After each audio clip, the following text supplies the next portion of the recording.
Mesdames et messieurs, bonsoir et bienvenue à votre émission Dialogue avec le gouvernement. L'invité de ce numéro est le professeur Filiga Michel Sawadogo, ministre de l'Enseignement supérieur, de la Recherche scientifique et de l'Innovation. Bonsoir, monsieur le ministre. Bonsoir, monsieur le journaliste. Alors, l'enseignement supérieur qui traverse, on peut le dire, des moments difficiles actuellement au Burkina Faso, chevauchement des années, infrastructures insuffisantes et peu équipées, problèmes de financement, de la recherche et j'en passe.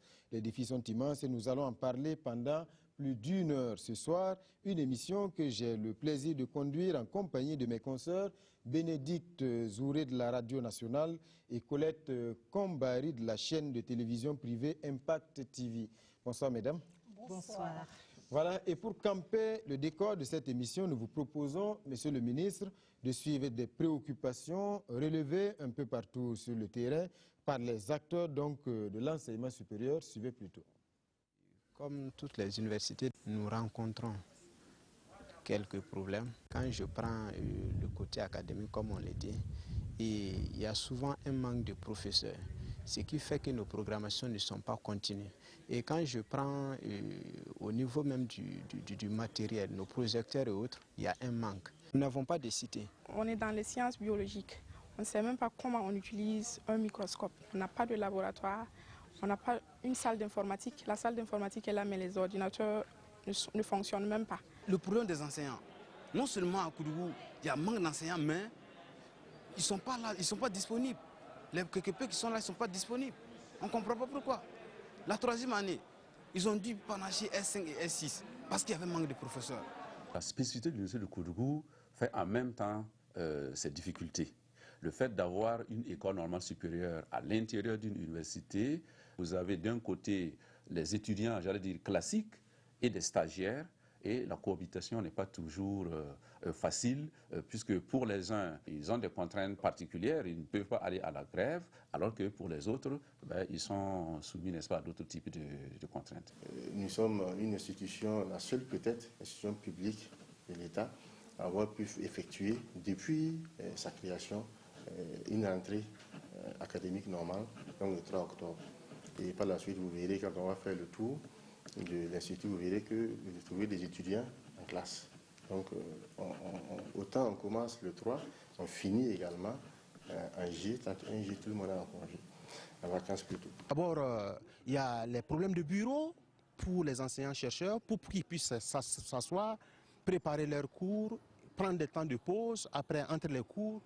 Il y a le fait que dans les salles de classe, on se retrouve à 1000, 2000 personnes, 2000 étudiants, et les conditions donc, dans lesquelles nous donnons les cours, et souvent avec des brasseurs qui ne fonctionnent pas, c'est pas du tout facile.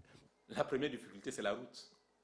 Deuxièmement, comme vous savez, la recherche nécessite beaucoup de ressources, beaucoup de moyens. Et malheureusement, l'État burkinabé n'est pas toujours à mesure de faire face à ces défis d'ordre financier. Et vous avez vu tout ce qu'on a pu acquérir comme équipement. Cela nécessite de la maintenance. Vous avez vu tout ce qu'il y a comme équipement. Vous pouvez vous imaginer, entre autres, la consommation en termes d'électricité. Nous avons 2300 bourses. Vous pouvez avoir 4 heures de moyenne. Vous retrouvez 100 bourses. Tout simplement parce que le nombre de bourses mises à disposition ne permet pas d'englober tout le monde. Au niveau des difficultés, nous avons la non-maîtrise des effectifs d'étudiants qui sont attendus et cela au regard de certains aléas. Et parmi ces aléas-là, justement, nous pouvons citer justement le retard et puis les chevauchements des années académiques, parce que chez nous, ça crée une certaine perturbation dans nos prévisions. Il y a aussi certainement le nombre de plus en plus croissant des étudiants qui arrivent, surtout de la diaspora. L'une des grandes difficultés aujourd'hui, il faut qu'on ait un statut approprié d'établissement public à caractère scientifique, culturel et technique, ou encore EPA. Il y a certaines catégories, à 55 ans, ils sont admis à la retraite, ils se pointent à la caisse. La caisse dit qu'il faut 56 ans pour résoudre leurs questions. Et maintenant, ils retournent au service, le CNU ne les reconnaît plus. Donc le travailleur est obligé de chômer 1 an. Il n'a rien, il n'a pas de salaire, il n'est pas traité par la caisse. Nous sommes dans le système LMD. Et après la licence, on se demande où aller exactement. Parce que bon, le système LMD se trouve en application dans l'IFR et JPR, mais elle n'est pas en tant que telle effective. Parce que nous n'avons pas de master après la licence. Si un professeur doit faire son devoir, il faut attendre au moins 3 mois pour avoir la note. C'est vrai, il y a le nombre qui est là, mais il faut que chacun fasse son devoir. Il faut savoir que c'est sur la base des résultats obtenus, des études que nous avons conduites à Nanoro, qu'aujourd'hui la chloroquine a été retirée du marché. Ça, c'est une preuve palpable que la recherche peut apporter sa contribution au développement de ce pays. Voilà, Monsieur le ministre, pour cette mise en bouche. Pas de laboratoire, pas de projecteur, alors pas de microscope, manque d'enseignants, pas de bureau. La liste est loin d'être exhaustive, Monsieur le ministre. Alors comment expliquer que l'université au Burkina Faso, l'enseignement supérieur de façon générale, en tout cas, se trouve dans une situation aussi difficile, Monsieur le ministre? Alors, je voudrais d'abord saluer l'initiative de cette émission et déplorer l'accident qui s'est produit avec des journalistes qui devaient aller faire des reportages à Fada. Les journalistes du service d'information et du gouvernement qui préparaient cette émission. Voilà, et donc je souhaite prompt rétablissement aux intéressés. Alors concernant les problèmes, je pense qu'effectivement ils sont nombreux. C'est dû en grande partie à l'évolution quand même assez fulgurante des effectifs. Moi j'étais recteur de l'université de Ouagadougou en 2000. Il y avait 9400 étudiants à l'université de Ouagadougou et 400 à Bobo-Dioulasso. Ça fait moins de 10 000 étudiants. À l'heure actuelle, on se trouve avec 110 000 étudiants. Donc l'accroissement est quand même difficile à gérer. Par ailleurs, le gouvernement peut-être n'a pas suffisamment mis les moyens. C'est ce qu'on était tenté de dire, parce que quand même les étudiants, ceux qui ont le bac au Burkina, c'est toujours quand même un pourcentage assez limité de la population. Ah oui, mais c'est pas de la population, mais de quel revenu dispose aussi ce pays-là, qui a quand même des difficultés. Nous devons tous travailler à améliorer la situation économique et financière de notre pays, parce que c'est le travail de chaque Burkinabé qui peut améliorer la situation et donner au gouvernement les moyens de sa politique. La bonne volonté ne suffit pas. Ce que je dois vous dire simplement dès le départ, c'est que nous travaillons sur la base du programme présidentiel, le programme du président Roch-Marc Christian Kaboré, qui a mis l'enseignement supérieur et la recherche scientifique parmi les priorités et qui prévoit sur les 5 ans des investissements assez importants, portant aussi bien sur les infrastructures, les bâtiments, les laboratoires, sur les équipements qui vont permettre l'accès à l'Internet et même la création d'une université virtuelle burkinabé qui doit permettre que l'on puisse accéder à l'enseignement supérieur à partir des régions. Oui, monsieur le ministre, est-ce que vous voulez dire, avec tout ce que vous venez de citer, le programme présidentiel, c'est une marche pour sortir l'enseignement supérieur de l'ornière? Tout à fait. Et ça a déjà commencé. Si on avait le temps, on allait vous montrer qu'il y a des investissements qui ont commencé l'année dernière, qui ont commencé cette année et qui sont en voie d'achèvement. Vous savez qu'il y a eu le PSUD qui a fait un certain nombre d'amphis jumelés à Koudougou et à Bobo-Dioulasso, un technopôle sur Ouaga 1.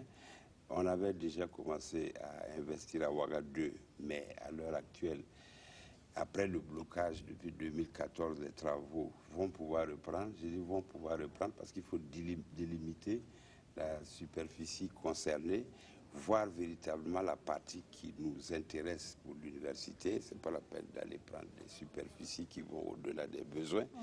Et évidemment, on a prévu qu'il faut dédommager les populations qui seront touchées par ces opérations. Je profite juste pour dire un mot, pour montrer un peu l'évolution. Au cours de ce mois-là, les centres universitaires qui n'étaient pas autonomes, de Dougou, Aïguia et Fada, vont devenir autonomes. Et les constructions qui sont prévues, en tout cas la plupart sont prévues pour être achevées d'ici décembre, Ça va permettre à ces universités-là d'accueillir des étudiants en nombre plus important. Moi, je reviens de Fadal Gourma et on va créer les centres universitaires de Gawa, réclamés depuis longtemps, et de Kayam. D'accord. Merci bien, Monsieur le ministre. Vous l'avez dit, promesse de campagne, engagement de campagne du président Roch Kaboré. Dites-nous aujourd'hui, Monsieur le ministre, quels sont les véritables défis de votre département, au-delà des promesses de campagne?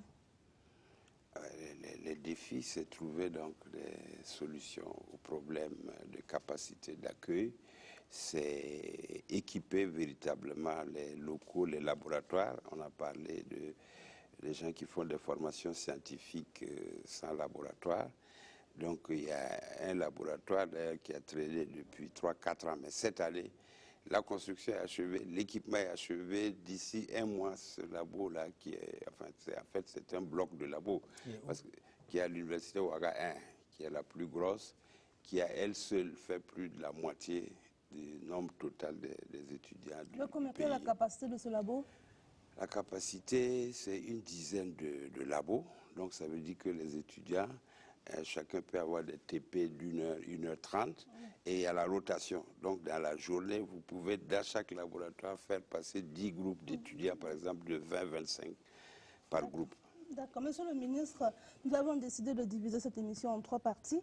La première partie va se consacrer à l'enseignement supérieur. Comment faire de l'enseignement supérieur un système générateur de cadres compétents. La deuxième partie sera consacrée aux conditions de vie des étudiants, du personnel enseignant et du personnel à TOS également. Et puis la troisième partie, on va s'arrêter sur la recherche scientifique. Et je vous propose, Monsieur le ministre, de commencer par la première partie. Je suis d'accord avec vous.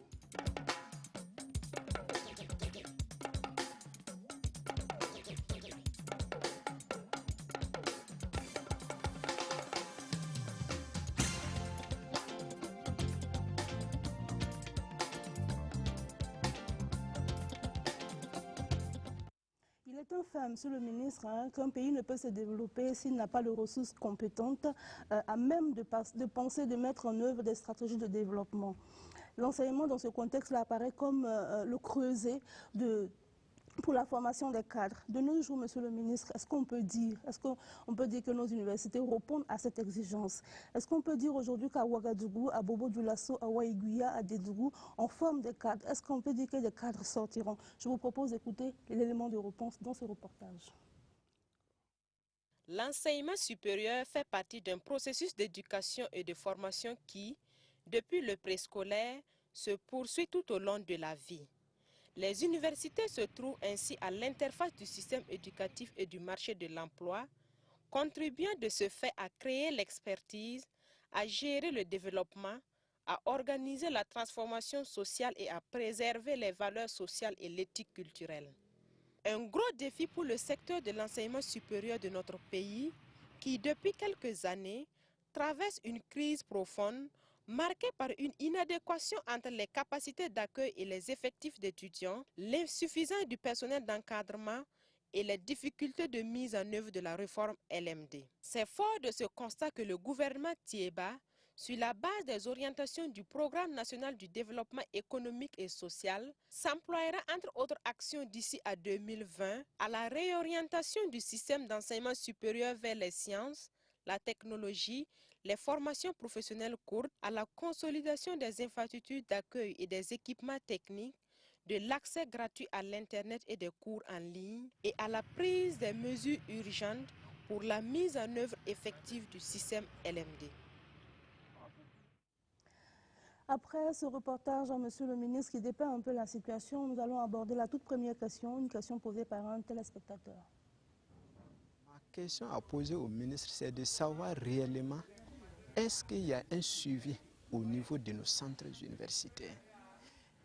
Monsieur le ministre, la question est assez claire. La question très précise. Il y a un suivi au niveau des centres universitaires, comme je vous l'avais dit. Moi, je reviens de Fadal Gourma, où j'ai pu participer aux journées portes ouvertes qui sont destinées à montrer à la population, aux entreprises, ce qui se fait à Fada. Pour le moment, c'est 2 filières professionnalisées, le bâtiment des travaux publics et puis les mines. Et la formation est faite de stages avec l'appui des praticiens. Donc je pense que c'est une formation qui est tout à fait adaptée. Il y a des problèmes, mais tous les débuts connaissent des difficultés. Nous avons vu que le bâtiment va être achevé peut-être d'ici fin décembre. Le bâtiment, les locaux, l'université se trouve à 3 km de Fada, donc c'est quand même pas une grande distance à couvrir. Le restaurant est prêt et une cité est prévue dans les années à venir. En attendant, ils vont habiter comme maintenant en ville. De toute façon, vous savez que la majorité des étudiants ne sont pas dans les cités universitaires. Et ça, c'est la situation de la plupart des pays. Je suppose que si l'étudiant a posé la question, c'est peut-être parce que sur le terrain, dans les centres universitaires, plutôt le sentiment qui se dégage, c'est que peut-être ils sont délaissés et puis laissés à eux-mêmes. Voilà. Et là aussi, le problème va être réglé parce que les centres universitaires, effectivement, ne sont pas autonomes. Les 3 centres dépendent tous de l'université Ouaga 1, mais le dossier est prêt, le dossier sera soumis au gouvernement et à partir de ce mois, ces centres-là vont devenir des universités autonomes avec des budgets qui vont pouvoir gérer de manière à régler sur place leurs problèmes. Nous voulons bien sûr que les moyens soient utilisés de façon efficace, que ce soit des entités, des petites et moyennes entités universitaires, non budgétivores, et où aussi les enseignants vont être des enseignants permanents sur place. Parce que le problème des centres universitaires, c'est que même quand on recrute, souvent les enseignants sont toujours à Ouagadougou et vont de temps en temps sur le site. Ça, c'est une question que les présidents vont gérer et des instructions ont été données dans ce sens. Et ils doivent aussi être disponibles parce que les étudiants souvent ont besoin d'explications et il faut qu'ils puissent rencontrer les enseignants. Oui, monsieur le ministre, plusieurs questions taraudent les têtes des étudiants. Nous allons découvrir une autre question. Les rumeurs courent que le gouvernement a souligné des propos comme le blanchissement technique. Mais j'aimerais savoir si cela est vrai. Qu'en est-il exactement de ce blanchissement technique? Technique. Qu'en est-il exactement, monsieur le ministre? Oui, nous n'allons plus rentrer dans les vocabulaires compliqués qui avaient été utilisés au cours des années 2012-2013. Ce que nous disons simplement, c'est que nous travaillons depuis le début de cette année à résorber les retards et à faire en sorte que d'ici octobre prochain, pour la plupart des filières, et peut-être d'ici octobre 2018 ou 2019 pour les autres, que tout le monde puisse avoir un cycle universitaire qui démarre en octobre et qui se termine en fin juin ou début juillet. Ça, c'est un objectif général que nous poursuivons tous. Pour vous donner un exemple, vous avez les bacheliers de l'année 2015 qui n'avaient pas commencé les cours jusqu'en juillet 2015. Ils ont commencé en octobre 2016. Voilà, ils ont commencé en octobre 2016. Donc je suis au courant. Et ce que nous avons convenu avec les enseignants, c'est que cette promotion-là, plus un nombre limité de bacheliers de 2016, vont ensemble avoir leur cursus, donc à compter de début novembre. Alors, monsieur le ministre, je crois que la prochaine question va certainement vous permettre d'aller un peu plus loin. D'accord, donc je on crois laisse ça pour le moment. Sur cette question du redressement de l'année académique suivie. La seule question que j'aimerais poser au ministre, c'est de savoir si il y a un projet de redressement de l'année scolaire qui est en vue. Voilà, monsieur le ministre. Voilà, merci madame et messieurs les journalistes. Je dois vous dire que c'est une préoccupation centrale au niveau du ministère, que depuis 2015, nous avons travaillé là-dessus au mois de septembre. Malheureusement, à la rentrée 2015, on est tombé sur une crise au niveau du SENU qui n'était pas prêt à accueillir les étudiants revenus de chez leurs parents. Donc ça a bloqué un peu les énergies. On a repris les travaux en juillet, septembre. On a travaillé même avec les syndicats là-dessus. Redresser, normaliser les années, c'est un objectif qui fait l'unanimité. J'en ai parlé lors de la cérémonie de prise de touche des enseignants. Nous ne voulons pas rentrer dans la question de responsabilité. Nous savons que si ça ne marche pas, c'est que chacune des parties a sa part de responsabilité, à savoir le gouvernement, pour l'insuffisance des infrastructures. Peut-être qu'il faudra plus de moyens pour louer des infrastructures complémentaires dans le cadre de cette normalisation, en attendant que les constructions en cours et à venir puissent régler durablement le problème. Il y a les responsables universitaires, présidents, vice-présidents d'université, directeurs du FR, parce que quand on a des responsables, c'est pour suivre la marche des choses et attirer l'attention sur les retards. Monsieur le ministre, mais là, ce que vous nous expliquez, un peu, c'est assez complexe. Parce que si, par exemple, des étudiants de 2016 qui viennent d'avoir le bac, en tout cas en 2016, doivent commencer l'année avec des étudiants qui étaient là en 2015, qui attendaient, est-ce qu'on a même des amphis capables d'accueillir en fait ces nombres-là? C'est des doubles flux pratiquement. Oui, ça ne va pas être... Justement, on veut éviter le double flux et on veut éviter aussi d'attendre que ceux de 2015 finissent avant que ceux de 2016 ne commencent, puisque à ce moment, on va institutionnaliser le retard. Ce que nous avons prévu, c'est justement de ne pas donner un effectif aussi important pour ces filières-là. S'ils sont par exemple 1300, on ajoute 500 ou 600 nouveaux du bac 2016. Ils vont être 1800, 2000. Et on va trouver un amphi de 2000 pour les accueillir et pouvoir faire cours. C'est ce qui va se faire. Nous sommes en train de prendre toutes les dispositions dans ce sens-là. De ce que vous dites, là, deux préoccupations que je note. La première préoccupation, c'est qu'il y a des années blanches à l'université de Ouagadougou, dans d'autres universités qui ne disent pas leur nom. Parce que si les étudiants de 2015 ont commencé les cours en 2016, en octobre 2016, ça veut dire qu'ils ont fait une année blanche. La deuxième préoccupation, c'est que vous allez contingenter au niveau du bac. Si vous voulez prendre 500, ça veut dire qu'on va limiter les bacheliers. Est-ce que c'est ça, monsieur le ministre? Non, il n'y a pas de contingentement. Ce qui va se faire, c'est que ce sont les filières qui n'ont pas eu ce retard-là qui vont en prendre plus. Ce sont les universités qui ne prenaient pas beaucoup d'étudiants qui vont en prendre plus, comme Bobo-Dioulasso et Koudougou. Il va de soi que ce n'est pas la faute des étudiants si depuis octobre 2015, quand ils ont obtenu le bac, ils n'ont pas eu cours. Nous devons décompter sur le plan de leurs droits cette année-là qui n'ont pas pu pratiquer. Et donc ça sera une année blanche et ça veut dire que si ils doivent redoubler, s'ils étaient boursiers qui doivent redoubler, ils vont pouvoir conserver la bourse. Et c'est ce qu'on essaie déjà de faire depuis déjà un certain nombre d'années. Monsieur le ministre, est-ce que vous êtes sûr que tout le monde est d'accord sur ce principe? À commencer par les premiers concernés qui sont les étudiants. Oui, alors, bon, les présidents ont discuté avec eux. Je crois que dans le principe, il n'y aura pas de problème.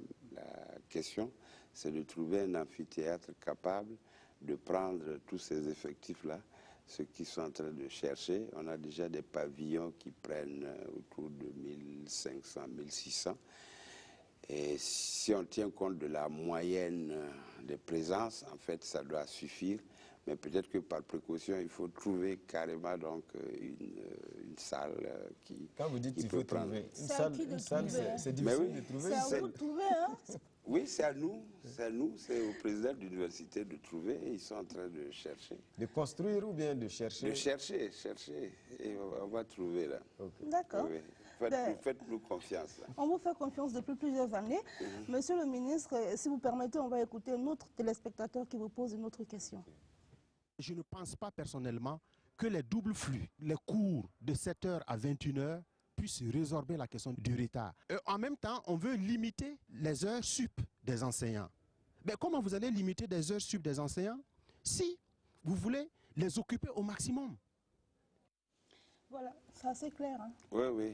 En fait, avec les syndicats, on avait convenu qu'il faut faire un état des lieux des retards et de leurs causes. Ce qui veut dire qu'il faut que par établissement, on liste les enseignants avec le volume horaire effectué par chacun et avec la ventilation des cours. Cela nous permettra véritablement de faire le point et de savoir s'il y en a effectivement qui sont trop sollicités et d'autres qui ne le sont pas. Nous savons en tout cas que de façon générale, les effectifs actuels que nous avons, ces effectifs d'enseignants permettent d'assurer tous ces enseignements-là avec un nombre d'heures supplémentaires limité. De toute façon, les heures supplémentaires, quand c'est justifié, quand ce sont des heures réellement effectuées, personne n'est opposé à leur paiement. Donc ça c'est à tous les niveaux, que ce soit les présidents, que ce soit le ministère. Maintenant, on sait aussi qu'il y a des pratiques peut-être qu'il faut surveiller. Lesquelles par exemple? Lesquelles? Oui. Vous avez des pratiques à surveiller? Oui, lesquelles? par exemple, nous pensons que les heures supplémentaires, ça doit résulter du cahier de présence. C'est-à-dire que quand l'enseignant va donner cours, le délégué de classe vient avec un cahier où il indique à quel moment le cours a commencé, à quel moment il a pris fin, avec la durée totale, avec les questions traitées. Il y a des établissements où ce n'est pas le cas. Ça me paraît tout à fait normal que chacun puisse dire ce qu'il fait quand il dit qu'il est parti en classe. Montrer patte blanche. Voilà, montrer patte blanche. Et je pense que c'est quelque chose aussi qui va pouvoir se faire sur le campus. Alors, monsieur le ministre, on va progresser. Il y a cette question du système LMD, licence, master, doctorat. Alors, actuellement, où est-ce qu'on en est exactement dans la mise en œuvre de ce système? Alors, c'est une question qui pourrait faire l'objet de longs débats, de toute une émission. Ce que je vais vous dire est peut-être très simple. C'est un système qui est appliqué dans le monde. C'est un système qui souvent correspond à des pays comme les États-Unis où les effectifs sont faibles. Je sais que, par exemple, aux États-Unis, pour faire des études de droit, il faut faire un concours après un diplôme universitaire de 2 ou 3 ans. Et c'est 50-60 personnes par classe. Nous avons en première année 3 000, 4 000 étudiants. Donc c'est sûr que ce soit suivant le système classique ou suivant le système LMD, il y a des problèmes qui sont dus aux effectifs. Ce que nous demandons simplement, c'est que les enseignants s'appliquent dans leur travail. Je veux dire quoi? Et souvent avec le LMD, le volume horaire a été réduit, parce qu'on veut que le travail personnel de l'étudiant s'accroisse. Mais ce n'est pas une raison pour dire que quand le volume passe de 30 à 20 heures, qu'on ne va plus dispenser les 20 heures, on va simplement remettre un polycopier. Il faut que l'enseignant dispense ses cours pendant les 20 heures. Quand vous parlez d'un système qui était mieux adapté à un système comme celui américain et tout ça, est-ce qu'ici on n'est pas allé trop vite en besoin? Parce que le système burkinabé n'est pas le système américain. Est-ce qu'il n'aurait pas mieux fallu, en tout cas, observer, freiner, réunir les conditions avant de passer à ce système? Oui, en fait, ce que je vous ai expliqué, c'est quoi? Parce que si on avait fait peut-être le LMD dans les années 90, où l'université de Ouagadougou était à 3 000 étudiants, on n'aurait peut-être pas senti le problème à ce point-là. C'est parce que ça s'est accompagné de l'accroissement assez sensible des effectifs. Ça s'est accompagné d'un certain nombre de mouvements de grève des enseignants et des étudiants. Donc il y a plusieurs facteurs qui sont intervenus dans la mise en place difficile du LMD. Dans le cas du Burkina, en fait, ce n'est pas le Burkina seul, c'est tous les pays de l'UEMOA. Et j'allais dire, c'est plus large encore avec ceux de la CEMAC qui ont décidé d'aller au LMD. Parce que si vous voulez vivre dans le monde et que toute l'Europe a décidé en 2000 d'aller au LMD et que vous voulez quand même aller dans le monde, pouvoir faire la compétition et que vous restez hors du système, je pense que ce n'est pas bon. Il y a des difficultés, il y a des adaptations et nous en avons déjà discuté et nous allons continuer ces adaptations-là. Oui, monsieur le ministre, le système est déjà mis en